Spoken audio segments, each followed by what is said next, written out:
That is, on one hand, Chazal tell us that the names of the months are not of Jewish origin at all. In the Torah, all the months are called Chodesh Rishon, Chodesh Hasheni. They all are counted from Nisan. And Nisan is the first month, and so Tishrei is the seventh month. We're the only religion that has its new year in the seventh month of the year, right? Rosh Hashanah is the first day of the seventh month. So the words Tishrei, Cheshvan, Kislev are not of Jewish origin. They're Babylonian origin. We took them from the Babylonian exile. That is why their first appearance in Tanakh is in Megillas Esther, which talks about Adar and the like. And since Megillas Esther is the transition between old dating and new dating, that's why you'll notice every month that's mentioned in Megillas Esther is given in two versions. It'll say, Haman decreed that the Jews would be killed in the 12th month, that is Adar. 12th month is the Torah's nomenclature. Adar is the new. Like when you're switching to the metric system or something, you got to have the old and the new. Megillat Esther gives you the old dating and the new dating. Now, if that's the case, you might think it makes no sense to try to find a spiritual meaning in the names of the months because they're all Babylonian origin. In fact, some of them are idolatrous. Tammuz, in the book of Yechezkel, you see Beferish. Tammuz was the name of an avodah zorah that was worshipped in Babylonia. It's an idol worship. And yet we do find, particularly in the month of Elul, but other months as well, that Chazal also found a deep spiritual meaning in the name, because you have to understand that even if they're choosing a foreign word, but they could have chosen many different foreign words, and with Ruach HaKodesh they picked a foreign word that in Hebrew has a deep spiritual significance. So I want to mention three remazim in Tanakh to Elul. The first is the most famous, and everybody knows this one, and that is the pasuk in Shir Hashirim, Ani l'dodi v'dodi li, I am for my beloved, and my beloved is for me. A few words about Shir Hashirim. Shir Hashirim is the most romantic part of the poetry of the Tanakh.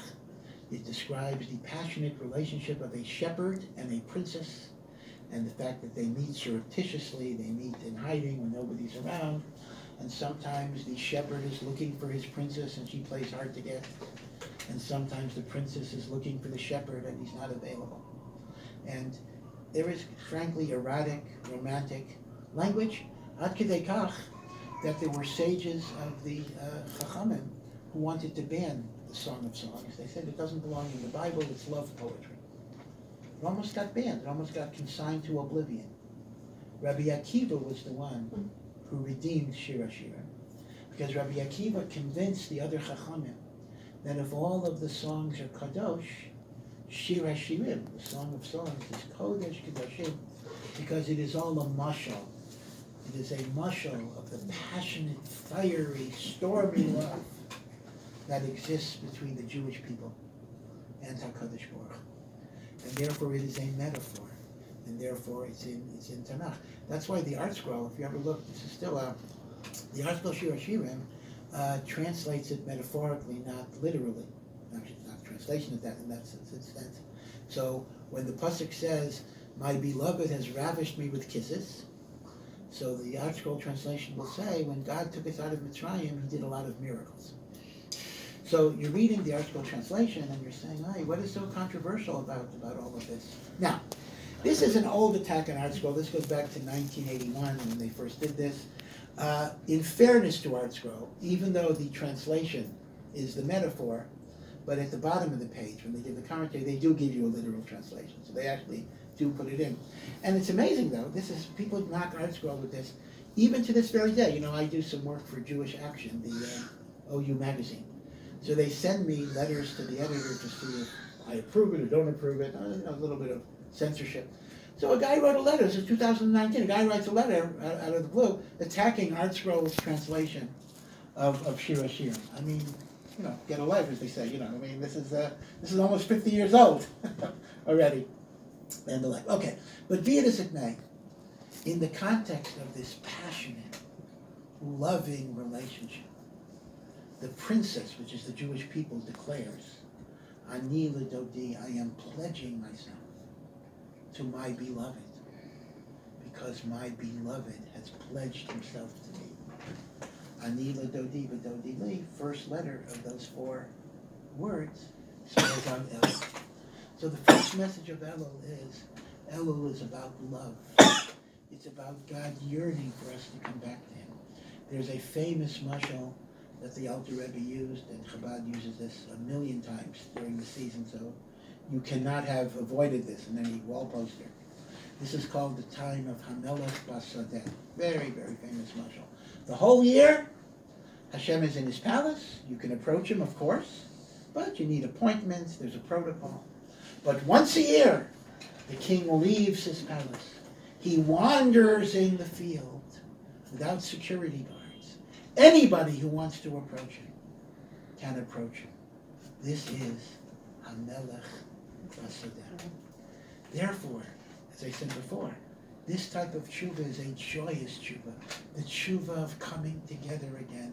The tshuva of Ani l'dodi v'dodi li. How God is rooting for us. I think I mentioned before the famous Hasidic word on Modani, where every morning we say, Rabba Munasacha, your faith is great. It's actually taken from Eicha. And people ask the kasha, Emunah is what I have in Hashem. Why does it say, your faith is great? It should say, Rabba Munasi, my faith is great in Hashem. And the explanation that's given is, it's Hashem's faith in us that is great. That every morning He gives us back our lives. He is saying, I believe in you. I trust you. You have what you can still accomplish today. So in many, many ways, every time I open my eyes and I check the obituaries, that I'm still eligible to get out of bed. The Borei Olam has said, your life has meaning, your life has purpose. Now we do live in a world, and again you see this more than once a day, where people don't always get the validation and support that they need. Employers can be abusive, family members. In marriages we have problems, parents, children, parents, the whole spectrum of relationships. We don't always get the validation that we need. We don't always give the validation that we need, but it's a vicious cycle with people who hurt, as the saying goes. Hurt people Hurt, right. We don't get what we need, we don't give what other people need. And it just repeats itself on and on. But one of the things we could think about, and again, easier said than done because it's not easy to internalize this message, that if God gave you life, God is saying you're worth it. There's good that you can accomplish. And if that's what Hashem says, why should it bother me what other people think? Again, easier said than done, for sure. But Hashem said, I'm okay. Hashem said, my life has meaning, my life is purpose. It may be hard, it may be difficult. There may be a lot of challenges, but HaKadosh Baruch Hu determines that it's worth it. And it would be perverse, of course, for Hashem to give me challenges without giving me the strength to overcome and triumph over those difficulties in one way or the other. Now, I don't mean an unrealistic Pollyannish sense. If, God forbid, a person doesn't have an arm, nobody's going to say, if you just pray hard enough, you're going to grow an arm. That's not the way life works normally. So being triumphant over a challenge doesn't necessarily mean the challenge goes away, but you discover strengths and compensatory strategies that can make you a greater person precisely because of that. So that's message number one. Elul is a time of love, reconciliation. To recognize my challenges, but to know that I have compensating strengths to meet those challenges. Now that is by far the most famous Remez of Elul. Everyone has heard that one. Strangely enough, there are two other Remezim for Elul, and they are actually in the Torah. So why the Shir HaShirim Remez is so much more famous than the other ones is not clear. You would think that those in the Torah should even be more authoritative, but let me mention the two that are in the Torah. The first we're going to read about in a few weeks. It's in Parshas Nitzaveh, the last Shabbos of the year, and it mentions that the Jewish people will be in Galus and they'll suffer a lot, and out of their sufferings they will eventually come back to Hashem. And it says, Umal Hashem Elokecha es levavecha v'es levav zarecha. God will circumcise your heart and the hearts of your children, and they will come back to Hashem. So it's the same idea. Es Es Levavacha, the Es Levav, Rashi Tevos, Elul. So if the first Dimion was Elul as a time of love, the second remez is Elul as a time of circumcision of the heart. Now the question is, what do we mean by circumcision of the heart? That sounds vaguely threatening. To take a scalpel to the heart and cut things away, that doesn't sound so great. So what is circumcision of the heart? So obviously it's a metaphor. When we talk about orla, right, the male organ is mechusa with a foreskin that has to be cut away. So orla refers to that which blocks and prevents the exposure of what needs to be revealed. Fruit, during the first 3 years, is called orla, because spiritually it's not accessible to us. There's no physical blockage, but since I'm not allowed to eat it, it's as if it is covered up with a spiritual negative aura that I'm not allowed to touch. So Mila is removal of a blockage, to be able to expose and reveal the true essence of something. So in that sense, the human heart has many blockages. I don't mean only cholesterol and the like, but there are blockages in terms of our emotions. The blockages can be many. They can be angers, they can be resentments, they can be grudges, they can be laziness, they can be a lack of self-esteem, they can be arrogance. Of course, arrogance and lack of self-esteem actually correlate in many, many ways. And these blockages prevent us from moving forward. We're stuck. We just can't move. And when Hashem circumcises the heart, that helps us remove the Orlat Halev, so we can move forward. Actually, the Baal Tanya writes, it's interesting, there are 2 verses. One pasuk says, God will circumcise your heart. Another pasuk says, Umaltem, as Orlat Levavchem, you circumcise your heart. The Baal Tanya says there's a process. It has to start with us. And when Hashem sees we want to do this, He will finish the process. But we have to start. Now, all of us know the well-known halacha, it's a famous halacha, an important halacha, that Yom Kippur and Tshuva only give you forgiveness for the averos you committed against Hashem. But for the averos that you commit against another person, Yom Kippur and Tshuva is not going to help you unless you also seek the appeasement and the forgiveness of the person that you hurt. Now, if you're sincere and he doesn't forgive you, then eventually Hashem will take care of it. But you have to make the effort. And this is a sincere effort. This is not the, you walk by somebody in the hallway, be welcome, okay? You don't even wait to listen. If I don't think I did anything wrong, I'm just doing it generically, so you can handle it that way, maybe. But if there's something serious going on, you've got to take it seriously, making amends. There's one exception. It's interesting. When the Chafetz Chaim wrote his great sefer of the laws of Lashon Hara, he was only in his 30s, and he wrote it anonymously. People didn't know who the author was. Rav Yisrael Salanter was towards the end of his life. And Rav Yisrael Salanter, who was so devoted to teaching people about Ben Adam L'Chaveiro, was very, very happy that Baruch Hashem has prepared a Rav that will teach Klal Yisrael in these mitzvahs. He wrote down there was one halacha that he differed with the Chafetz Chaim, and that is, how do you do tshuva on Lashon Hara? Let's say I said something very nasty and derogatory about you, and now I want to do tshuva. So the Chafetz Chaim says you got to treat it like any other sin. Ben Adam L'Chaveiro. I have to go to you and say, please forgive me for what I did. And you have the right to ask me, what did I do? And I say, you really don't want to know. And see, I insist. So I then say to you all the bad things I said about you. Rav Yisrael Salanter says, you got to go through it. That's the process. The Chafetz Chaim. The Chafetz Chaim. I'm sorry. Rav Yisrael Salanter said that's incorrect. Because how can you possibly do tshuva by causing more pain and suffering?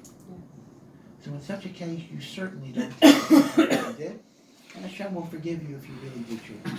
So that's an interesting exception. Now, obviously, I am not in a position to paskin between Rabbi Yisrael Salanter and the Chafetz Chaim, but it is said in the name of Baron Cutler that he said, in Ben Adam L'Chaveiro, Rav Yisrael Salanter is treated as the definitive authority, even connected to Chafetz Chaim. So the Maisa, we actually paskin that when your request for mechila is going to cause more pain than not, it's better not to. So that's something to think about in an individual case. But be it as it may, all of us know the importance generally of seeking forgiveness, making appeasements, because that's the only way we can stand before Hashem on Rosh Hashanah and Yom Kippur especially, and get the great forgiveness and atonement of Yom Kippur. But most of us understand that forgiveness is of great benefit to the one who needs to be forgiven. Yeah, for sure. But we also have to appreciate the gift of forgiveness to the forgiver. Because, as I said, when I walk around with resentment and anger and all of this negativity is living in my brain rent-free, as the expression goes, I am stuck. I am stuck. I have an albatross or a 50-pound weight or a 5,000-pound weight around my neck. I'm just paralyzed. I can't move. And I can let go. Now again, this itself is a very complicated dynamic, and you as therapists work with this all the time. Forgiving doesn't mean that you're a dish rag and people walk over you, and you need to take steps to protect yourself, so to speak, and that's legitimate. And sometimes it may even mean you don't have an interaction with an abusive person. Sometimes, God forbid, even a parent. You may have to distance. So I'm not talking about spending your whole day with people that constantly abuse you in whatever way that is. But holding on to the anger, to the rage, is not going to help you. You let go. You let go. I forgive. I forgive.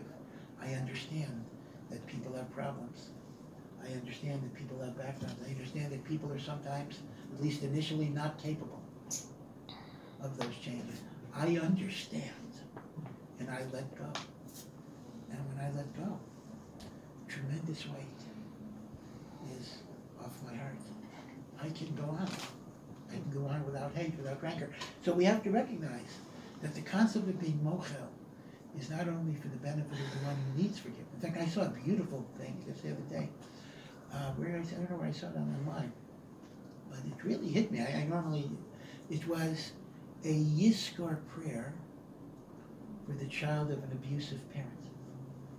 In other words, the person had a parent that abused them in different ways, and they still say Yizkor. So somebody wrote a prayer, and it really was very. You can find it. Maybe I'll send Lena. I'll find a copy of the one that I saw. It really was beautiful because it basically talked about the hurt that you went through. You don't deny it. And it talks about you still pray that the parent that abused you should find peace from all of the reasons that caused them to become abusive people. And that God should forgive them as you're trying to forgive them. And there was a wonderful thing because it was not a denial of the pain. It was not a denial of the abuse. It was not making believe that those things didn't happen. But it was saying, I want to move on, and I hope and I pray that somehow on some spiritual level they can move on. So very, very, really, really just struck me. Very unusual, just a short prayer, like just 2 paragraphs and the like. And that's kind of what I mean by forgiving. I don't mean forgiving is, denying the realities as they exist, but somehow letting go of the anger and the rage. So that's nichlal in the second idea, that Elul can assist us in removing the orla, the blockages that stop us from going forward. Now the third remes of Elul is in Parshas Mishpatim, and that is in the Parsha of Ir Miklat, right? What is Ir Miklat? You kill somebody inadvertently, but not by pure accident. There was a pure accident that was unavoidable, like a building collapsed and I fell on the child. I don't go to the Ir Miklat for that. Ir Miklat is negligent. Ir Miklat is what we would call in the legal term manslaughter. I went through a stop sign, I didn't look both ways. Inadvertent, unintentional, but negligent, callous, not paying attention. So the Torah says you don't get the death penalty, but you go to the city of refuge, and you remain in that city until the Kohen Gadol dies, again, a strange sentence. If he dies a day later, get out after a day. 50 years later, 50 years. If you die before the Kohen Gadol, you're buried in the Yer Miklat, not to be exhumed until the Kohen Gadol dies, whenever that happens. Obviously, why the Kohen Gadol? That's a whole sugya. Again, I'm not going to talk about that. Yeah. But I was just wondering, is there also warning and all those things for? No, because it was an accident, so you didn't know. This one? Now, by the way, people make mistakes. Many people they mistakenly think, that Ir Miklat is just a way of protecting you from the Goel Adam. Now, if that would be the case, if some millionaire has his own private security, he might be able to, listen, I'd rather stay in my mansion, I have my own guards, I don't need the Ir Miklat. No, Ir Miklat is actually a punishment. It's like an imprisonment, although it's a relatively benign imprisonment. You're in a city of Levium. Babich Rebbe used to say, this is an important lesson about prison. When people go to prison, you take an 18-year-old, and what is his Saviva going to be in prison? Like the worst people in the world. Mm-hmm. When the Torah sends the Rotzeach to prison, he is surrounded with Kohanim, Leviim, Tzadikim, Talmidei Chachamim, right? You want a person to be in a good environment, not a bad environment, right? That's the theory of what a proper imprisonment would be. But be it as it may, without getting into all the laws of Ir Miklat, Elul is marumas in the parsha of Ir Miklat, because it says in Parshas Mishpatim, Asher lo tzada, he who did not premeditate, Elokim ina liyado, Hashem prepared for him, V'samti l'cha makom, I gave you a place to run away to. So again, the same thing, ina liyado, v'samti l'cha spells Rashi Tevos Elul. So, first remez, Elul is time of love. Second remez, Elul is time of removing blockages of the heart. Third remez, Elul as city of refuge, Ir Miklat. What's the connection? After all, city of refuge is for Rotzeach. What does Rotzeach have to do with the things that we do? So the short answer is, in reality, all of us are murderers, because Hashem gave us life. And when we don't use the life for that purpose, we waste, we fritter away minutes, hours, days, weeks, months, years. We have literally committed murder. We have taken our own lives. We have committed suicide. But the good news is, we are not malevolent. We are not premeditated. We are not intentional. We're inadvertent. We're a little careless. We're a little neglectful. So the same way the actual murderer gets an Ir Miklat in space, the spiritual murder we commit, we get an Ir Miklat in time. And Elul is the Ir Miklat in Zaman as compared to the Ir Miklat in space. The time of reflection, the time of contemplation. In fact, the term in English, penitentiary, this was a term that was invented by the Quakers. The theory was, it doesn't work that well, that prison was a time of penitence. You did tshuva, you reflected on your life, and you went to a higher place. Right? And that's what an Ir Miklat is. An Ir Miklat was an experience of reflection. Now, I just want to end with one little story about this Ir Miklat. Rav Aaron Cutler was a great Rosh Hashiva. Even in his 20s, he was already a great Rosh Hashiva.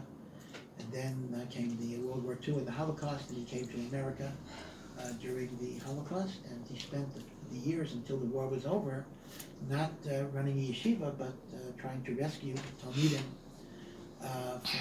from Europe. And then eventually he started a yeshiva, Lakewood, first in White Plains, New York, and then in Lakewood. And Rav Aaron did not live in Lakewood. Rav Aaron lived in Borough Park, and he was only in Lakewood on Shabbos, only on Shabbos. What was he doing, which was very difficult, because he gave a very complicated shiur precisely at a time when nobody could take notes and nobody could record. Rav Aaron's shiurim were and are extremely difficult. But okay. What was Rav Aaron doing the whole week? He was collecting money. He was going to Miami, to Chicago, to Los Angeles, all points in between, collecting money. Now, in those days, it was worse than even today, even many Orthodox Jews did not understand why they needed a yeshiva like Lakewood. They told Rav Aaron, you are just trying to replicate the old-fashioned European ways in a modern, progressive society. And Rav Aaron will get $1 here, $1 here. Many people did not give him any money at all. Many people were mavasa him. There were times that he was confronted with breaches of tznius that he had spent his whole life, not being connected to. It's recorded that he was in Miami in an elevator, and then women would go on with bathing suits and just whatever, things that were totally not what he wanted to live his life with.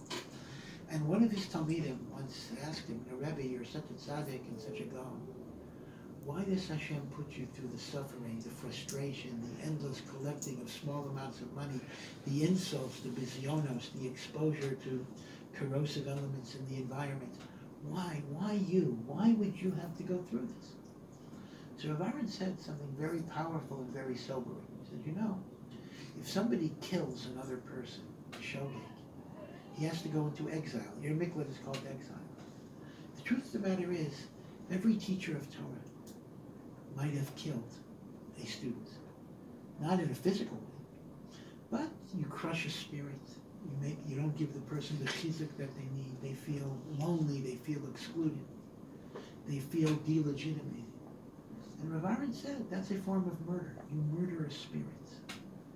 And we do it b'shogeg. We don't do it on purpose. We do it b'shogeg. But we have to go to Golos. We have to wander from place to place to place. Because we too are rotzchim b'shogeg. This is something to think about in terms of parents, in terms of teachers, and even in terms of ourselves. Because again, each of these are whole talks. But the idea of forgiving others also means forgiving ourselves. There has to be a certain amount of self-forgiveness. Now again, it's complicated because you always have to balance it with other ideas. Self-forgiveness does not mean giving yourself a free pass on everything. Yiddishkeit is about challenging ourselves. It's about growing. It's about improving. It's not simply saying, oh, whatever I do is fine. At the same time, you can't be too hard on yourself either. Hashem forgive you if you do tshuva. Then you have to forgive yourself too. Because you have no right to be a stricter judge than HaKadosh Baruch Hu. You know better than God? It's obviously not. So all of this is the idea that otherwise we're killing ourselves. Just as I kill others, I kill myself. What can I do? How do you serve Hashem if you're not alive anymore? So I hope that this gives us a little bit of a chizuk from the Yom Noraim, and I want to wish everyone a tzivuk simtov v'hishkav shior for all of you, for all of Klal Yisrael, for all of the world, and may we be zocheh to the geula shlema. Amen. Amen.